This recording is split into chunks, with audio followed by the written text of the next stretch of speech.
All right, let's be honest. For a lot of us, as soon as the temperature drops, the garage becomes a total no-go zone, right? Well, we're going to change that. Today, we're diving into how you can safely and effectively turn that cold, forgotten space into a workshop, a gym, or whatever you want all year round. So, here is our game plan. First, we'll talk about why a heated garage is such a game changer.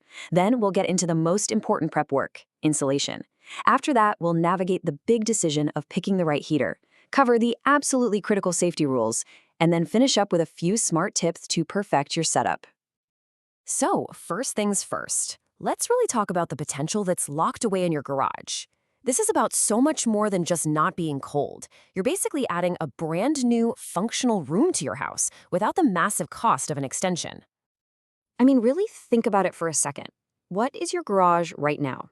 Is it just a chilly parking spot and a graveyard for old boxes? Because it could be one of the most useful spaces you have. You know, the benefits here are huge.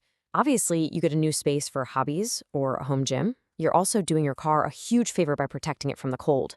But here's the kicker you might not have thought of. A warm, insulated garage acts like a thermal buffer for your entire house, making it more energy efficient. Oh, and it's a pretty good sound barrier, too. Okay, but before you rush out and buy the biggest heater you can find, stop.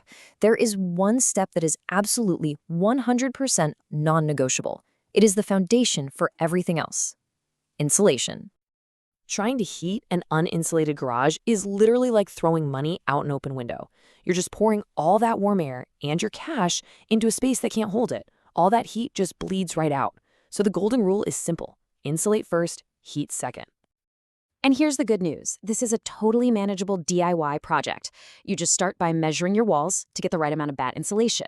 Now, safety first, okay? Always wear gloves, long sleeves, and some eye protection. From there, you just tuck the insulation between the wall studs, staple it down, and cover it up with drywall for a nice finished look. And please, don't forget the garage door. They make special kits for that, and it makes a huge difference. All right, now that your garage is basically a thermos, ready to hold on to heat, it's time for the main event, picking your heater. And this is probably the biggest decision you're going to make in this whole process.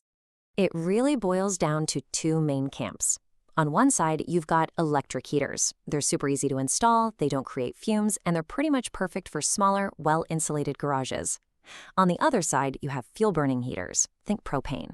These things are absolute powerhouses, perfect for big spaces, and you don't need to hire an electrician to wire them in.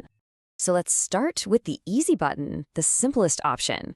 For a lot of people, a standard 1500-watt electric heater is going to be all you need. They're the definition of plug and play. So what do you get with a 1500-watt heater? Well, it plugs right into a normal wall outlet, no problem. It kicks out about 5100 BTUs, that's just a way to measure heat, and that's plenty of juice to warm up a space around 150 square feet. Think a standard one-car garage. Plus, they're usually light and portable, so you can point the heat right where you're working. But what if you have a big 2- or 3-car garage? Or maybe a workshop where you need some serious, powerful heat? Well, my friend, that's when you call in the big guns, fuel-burning heaters. And no, that is not a typo. A heavy-duty propane heater can crank out a staggering 150,000 BTUs. To give you some perspective, that is almost 30 times more powerful than the little electric heater we just talked about. It's enough to heat a massive space, up to 3,500 square feet. Okay, I need you to listen very closely now. We're going to shift gears here because absolutely nothing else we've talked about matters if this isn't done safely. This part right here is the most important section of this entire explainer. Seriously.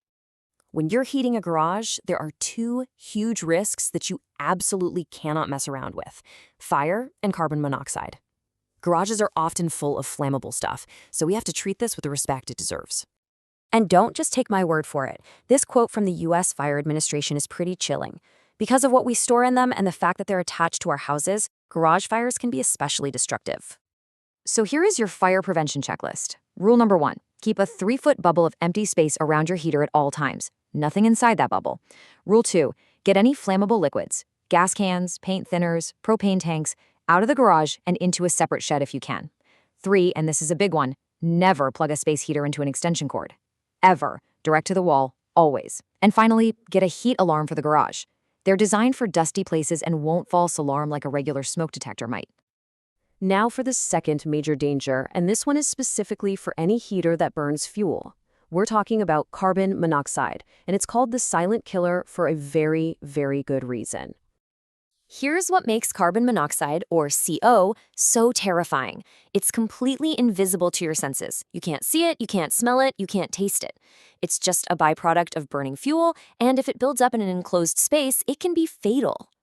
So how do you protect yourself and your family? It's simple. 1, any fuel-burning heater must have proper ventilation to the outside. This is not optional.